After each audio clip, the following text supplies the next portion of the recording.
Hello friends, आज हम major difference देखेंगे रिच माइंडसेट और पुअर माइंडसेट के बीच। इसके लिए मैंने रिच डैड पुअर डैड का सहारा लिया है। दोस्तों, अभी तक 32 मिलियन कॉपी पूरी दुनिया में बिक चुकी है। सबसे पहला difference rich mindset and poor mindset वाले लोगों में यह है कि रिच माइंडसेट वाले लोग पहले एसेट बनाने में इन्वेस्ट करते हैं, लाइक कार लेकर रेंट पर दे देना, बिल्डिंग खरीद कर रेंट पर दे देना। जबकि पुअर माइंडसेट वाले लोग पहले लायबिलिटीज में खर्च कर देते हैं और लग्जरियस लाइफ बिताते हैं, लाइक महंगी कार ले लेते हैं जो कि ईएमआई पर होता है, महंगे घड़ी ले लेते हैं, महंगे मोबाइल जैसे आईफोन ले लेते हैं जो कि उनके 2 मंथ की इनकम के बराबर दाम होता है, महंगी जीन्स ले लेते हैं जो कि शॉर्ट टाइम के लिए दिखावे के लिए होता है। जबकि रिच माइंडसेट वाले एसेट के थ्रू आने वाला कैश फ्लो से लग्जरियस लाइफ जीते हैं जो कि लॉन्ग टाइम के लिए होता है। सेकेंड डिफरेंस रिच माइंडसेट में और पुअर माइंडसेट में यह है कि पुअर माइंडसेट और मिडिल माइंडसेट वाले पैसा के लिए काम करते हैं जो कि उसे पता नहीं होता है कि हमें कितना पैसा चाहिए फाइनेंशियली फ्री होने के लिए। जबकि रिच माइंडसेट वाले के लिए पैसा काम करता है दूसरे के समय ले। जैसे रिच माइंडसेट वाले पर्सन एक बिल्डिंग खरीदने के लिए पहले पैसा को सेव करते हैं, फिर खरीदते हैं और उसे रेंट पर दे देते हैं और उससे पैसिव इनकम कमाते हैं जो कि लॉन्ग टाइम के लिए होता है। वेल ऑथर बोलते हैं कि अगर आप फाइनेंशियली इंडिपेंडेंट होना है तो आपके पास कम से कम नीचे दिए गए डाटा जितना पैसा होना चाहिए फाइनेंशियली फ्री होने के लिए फॉर्मूला लास्ट मंथ का इनकम गुने 12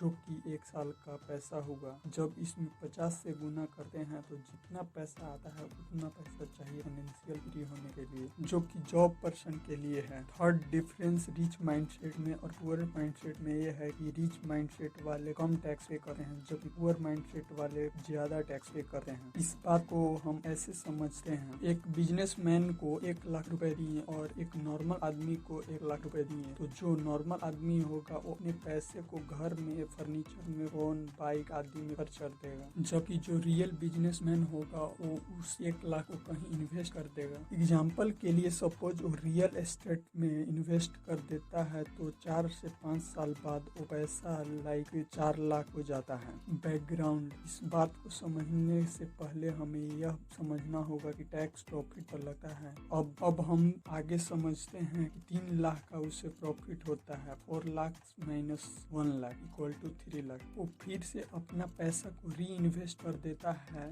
जिससे उसका प्रॉफिट 0 हो जाता है और वो टैक्स देने से बच जाता है। यह लीगल प्रोसेस है। एक जॉब पर्सन जो कम पैसा कमाने के बावजूद वो ज्यादा टैक्स पे करता है, जबकि जो जितने बड़े बिजनेसमैन होते हैं वो उतना कम टैक्स पे करते हैं। क्यों वॉरेन बफेट कहते हैं कि मैं अपना सेक्रेटरी से भी कम टैक्स पे करते हैं जबकि उनके एम्प्लॉय उनसे ज्यादा टैक्स पे करते हैं। कुछ उससे भी स्मार्ट होते हैं, वो उससे भी बड़ा गेम खेलते हैं, वो अपना एक्सपेंस को भी काउंट करते हैं कंपनी के एक्सपेंस में। अगर वो घर भी लेते हैं तो वो कंपनी के नाम पे ही एज ए ऑफिस, कार भी लेते हैं तो कंपनी के नाम पर ही बट पर्सनल यूज करते हैं। वो अगर कहीं एरोप्लेन से जाते भी और रहते खाते पीते भी हैं तो एज ए एक्सपेंस जोड़ते हैं जिससे उनका टैक्स कम पे करना पड़ता है। जैसे एक बिजनेसमैन के पास 1 करोड़ पैसा है तो वो कार, होम आदि को खरीदा तो उससे 1 करोड़ माइनस कार के दाम सपोज 20 लाख है तो वो कम करता है और फिर घर के 60 लाख एज ए एक्सपेंस समझता है तो उससे भी कम करता है। बच्चे 20 लाख पर ही वो टैक्स पे करता है जबकि आम आदमी 1 करोड़ पर टैक्स देता है। अगर आपको टैक्स पर और ज़्यादा जानकारी चाहिए तो कमेंट कर बताएं।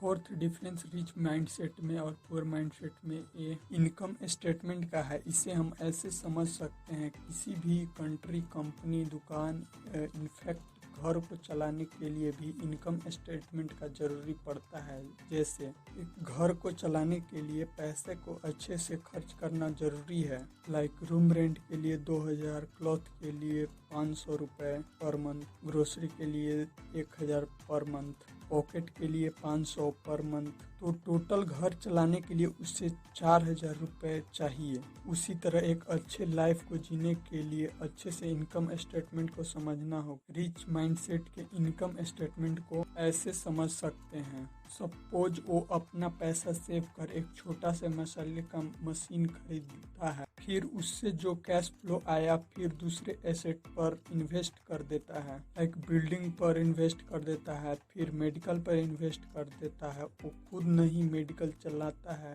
वो दूसरे से मेडिकल चलवाता है, जिससे उससे एसेट बढ़ते रहता है। तब एक समय आता है कि पहले जो पे चेक आता था उससे ज़्यादा पे चेक आता है। तब वो रेट रेस से बाहर हो जाता है और लग्जरियस लाइफ जीने लगता है, कार खरीदता है, आईफोन खरीदता है। पुअर माइंडसेट के इनकम स्टेटमेंट को भी हम 3 कैटेगरी में समझ सकते हैं। कुछ ऐसे होते हैं कि अपने पैसे को सेव नहीं तो ईएमआई पर कार लेंगे जो कि पर्सनल यूज करेंगे, आईफोन लोन पर पर्सनल घर लेंगे, वो केवल लोन पर ही घर और सब लेते हैं। कुछ ऐसे भी पर्सन होते हैं जो कि पूरी जिंदगी पैसे को बैंक में सेव कर भिखारी की तरह चले जाते हैं। पैसा रहने पर ये लोग कुछ ना कुछ सोसाइटी में मिल ही जाते हैं। कुछ ऐसे पर्सन होते हैं जो मिडिल क्लास होते हैं, वो कुछ पैसा को सेव कर एसेट में लगा देते हैं, बाकी पैसा को वो शो ऑफ करने के लिए खर्च करते हैं। तो आप डिसाइड कर सकते हैं कि हम किस कैटेगरी में आते हैं और मुझे क्या करना चाहिए। In short difference rich mindset और पुअर माइंडसेट में ये है कि